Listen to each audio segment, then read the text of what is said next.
Hi everyone, this is a Focus Spender, and today I'm going to be doing a comparison of Robinhood and M1 Finance. But first, if you're new to my channel, I would love for you to subscribe. My channel is all about getting out of debt, staying out of debt, organizing your personal finances, and increasing your net worth. Also, I would love for you to check out my website, www.focusspender.com, where you can grab my guide, The 5 Payday Mistakes That's Keeping Your Savings and Investments from Growing, on my site. Or you can just click on the link in the description box below. Now let's get started. So like I said, I'm going to be talking about Robinhood and M1 Finance. And Robinhood and M1 Finance are investment apps that allow you to buy shares in companies and ETFs. They're both really good for people who are new to investing or just want to get their feet wet. So if you watch my videos, you know that I am a long-term investor. I like to buy ETFs and mutual funds. I am not someone that likes to buy individual stocks because I feel like there's just so much more of a risk when you do those things. But because people want me to try out Robinhood and M1 Finance, I did take that leap and bought, individual stocks just so that I could try out the platforms for you guys.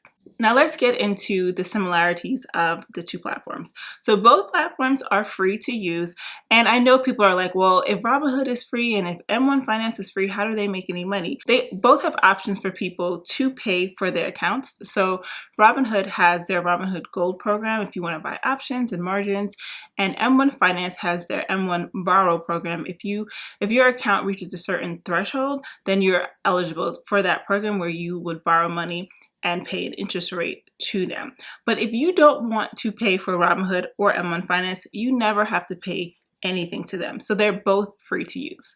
So with both systems, you're buying shares in companies. And now here's the first difference.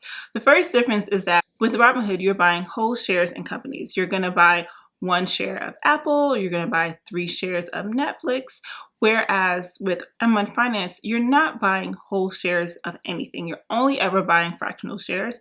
You can definitely manipulate the system so that when you're buying shares in a company, you can kind of make it into one whole share, but the whole point of the system isn't so that you're buying like a full share, but more so building a portfolio. So that leads me into another difference between Robinhood and M1 Finance. So with Robinhood, like I said, you're going to buy whole shares in companies, but that also means they don't allow you to buy fractional shares, where M1 Finance does allow you to buy fractional shares just because that's just the nature of their program. So you have a lower barrier to entry when using M1 Finance. Let's say you want to buy shares in Netflix and the cost is prohibitive. You may say, okay, I don't have $300 or $400 or however much it is to buy 1 share in Netflix. So with Robinhood, you couldn't do much about that except for just keep holding onto your money until you finally have enough to buy that 1 whole share. Whereas with M1 Finance, you can buy a fractional share. So what you would do is you would put $100 into your M1 Finance. Your investment could go 100% to Netflix, and that $100 would just be 1/3 of a share. And then the next time you put another $100, then you have a higher percentage of a share. And then, once you hit that $300 mark, then you have, a full share in Netflix. If you have not watched my video on M1 Finance, I suggest you do, and I will link it below because it will explain exactly how M1 Finance is set up. It's not set up like any other trading platform you may have used before, so you definitely want to watch that video first so you can understand their whole pie system, which is how you make your portfolios.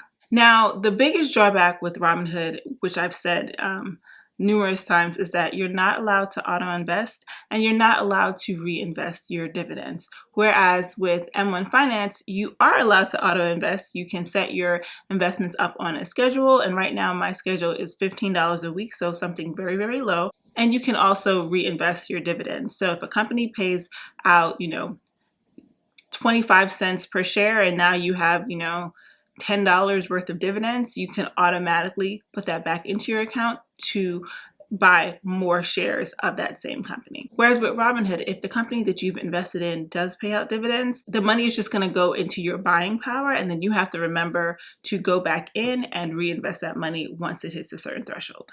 So one thing that is similar between Robinhood and M1 Finance is that you can purchase ETFs, and an ETF is an exchange traded fund, which it's a group of funds that track a segment of the market. So if you have, I don't know, a retail ETF, it's going to have, 100 or 200 different retail stocks in that fund, so that you are exposing yourself to a wide range of companies and you're lowering your risk. So they both have ETFs on their platforms. But the difference with the two is that with Robinhood, you're just buying, this ETF or that ETF, whereas with M1 Finance, they have portfolios of ETFs. So it really reduces the risk, where you can say, I'm going to buy this pre-made portfolio, and this pre-made portfolio has this ETF, that ETF, and a third ETF, all tracking different segments of the market. So you are really lowering your risk when you do something like that. And the final difference that I want to talk about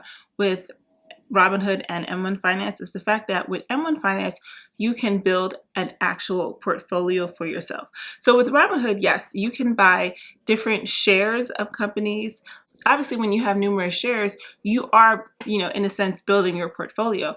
But with M1 Finance, you are able to create a balanced portfolio. You're able to say, I just want 20% of my money in this stock, and I want 35% of my money in this stock, and I want 50% of my money in this stock, etc. And so every time you invest, that is how your money is getting divvied out. 20% of your money is going here, 35% of your money is going there, 50% of your money is going to the third. So you're able to really do what everyone teaches when they say you should invest in the stock market, is that you want to create a balanced portfolio. And the way M1 Finance's system is set up, you can create a balanced portfolio for yourself so that you're not overweight in one different stock or one different segment of the market. It makes it very, very easy for you to do. So that is my comparison of Robinhood and M1 Finance. If you're wondering what is my favorite is M1 Finance, because it's just so easy to use. It's so easy to make sure you're balanced. It's so easy to reduce your risk so that you're not spread too thin in any one area. And I think it's just a very simple system to use. If you do want to try out M1 Finance, I do have a link below. But before you try it out, make sure you watch my video on M1 Finance so you can understand how to use it a little bit better. And again, I'm going to link that below. Thank you for watching this video. I hope you enjoyed it. Be sure to click like, leave me any comments, and you can connect with me on social media at Focus Spender on Facebook, Twitter, and Instagram. Thanks. Bye-bye.